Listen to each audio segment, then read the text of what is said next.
Hello everyone. In this video, we're going to look at a few different ideas for digital projects that you could implement in your class that are fun and unique ways that students can convey their research or show what they're writing on. We'll be looking at 3 different mediums with 3 different platforms. The first is a website via Google Sites. The second is a podcast with Anchor.fm. And the third is creating a video with WeVideo. I've chosen the platforms I have because I find them, relatively speaking, easier to use than other platforms, with of course the goal being that there are a minimal amount of technological barriers to students accomplishing the project's objectives and goals. With that being said, you may want to, if you choose any of these ideas, if possible, you may want to make them optional instead of a requirement, right? Students could build a website instead of making a PowerPoint, but they're still given the option of that PowerPoint if the students don't want to try out Google Sites or they don't feel they're extremely tech savvy. So just something to consider if you are choosing to implement one of these ideas. Last, this video isn't a how-to guide, it's more of a tour, and I'm hoping to give you ideas through introducing or showing you these different platforms. And from there, if you want to do further research on how they actually work, you will have a jumping board to do that. The first site is Google Sites, sites.google.com, and I've used this a lot. I've also used numerous different website content creator sites, and by far Google Sites is the easiest and most intuitive. And I've actually used this in several classes where I was a student, in particular instructional technology courses I was in. So I'm going to show you just a few examples of how it can be used. We had to actually create a portfolio for lots of the work we did, so that's an option. You can just have students develop a portfolio through the class. I have an introduction here, and we had to create a survey that we sent out with Google Forms, and then I made a PowerPoint or a Google Slides with the results, proposed further studies, and about page, and posted some other things as well. That's one use. Another is in the course we created a wiki page, and students picked a topic and then they were organized alphabetically, and students incorporated pictures, videos, hyperlinks. This is a really cool way to utilize a website. The third way it could potentially be used is just a book report or really researching anything. In this particular example, I am doing a book report on 100 Years of Solitude, and I have a front page, and then the student could look for an interview and write about that. Do an about the author page, have an analysis of the text, just lots of different elements combined into one project.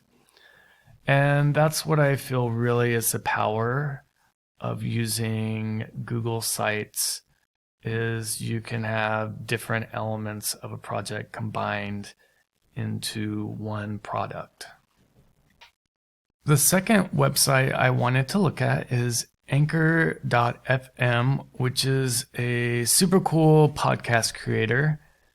And I have found lots of our students are into podcasting, so it could be a great way to pull students even more into whatever their project is.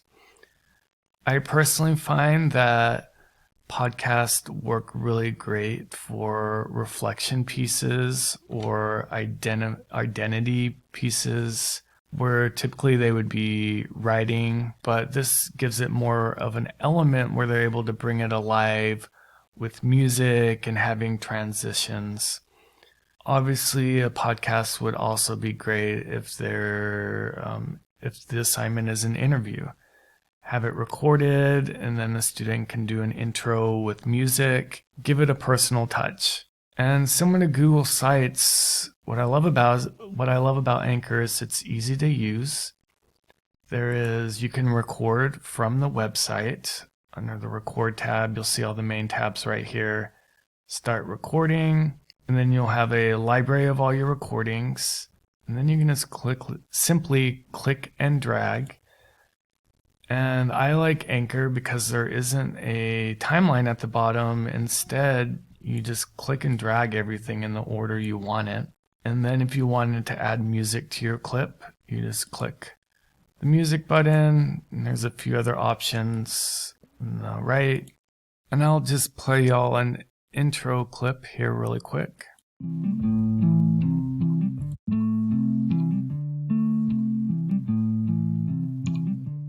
Hello, my name is Preston, and this podcast is all about 100 Years of Solitude and its writer, Gabriel Garcia Marquez.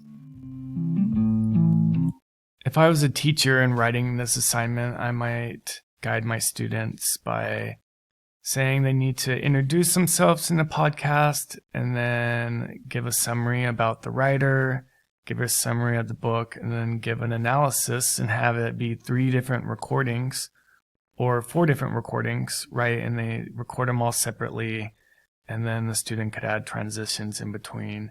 And this really gives the project a personal, unique touch.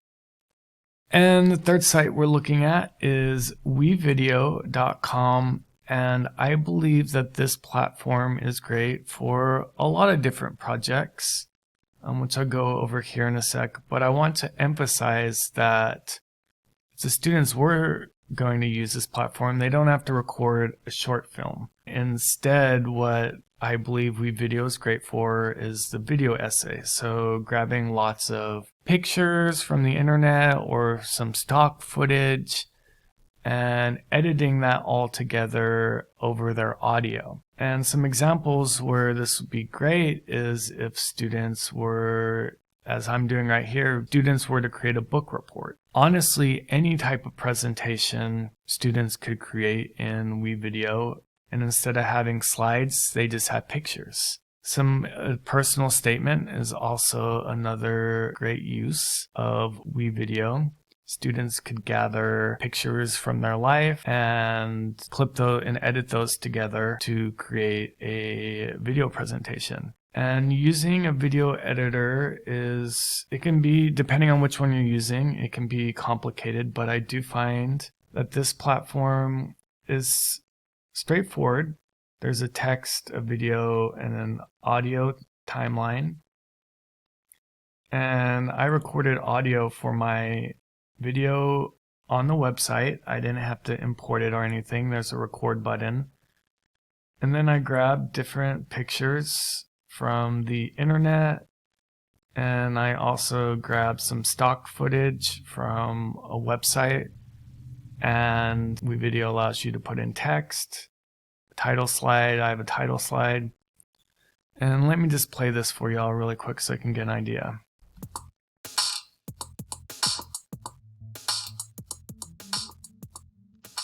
100 Years of Solitude is a book written by Gabriel Garcia Marquez that tells the story of the Buendia family over multiple generations.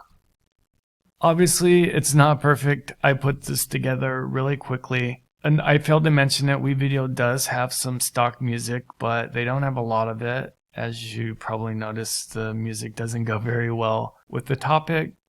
On the Canvas page to this video, though, I've supplied some outside resources where students can find free Creative Commons music. There's also websites for pictures and videos that I've provided.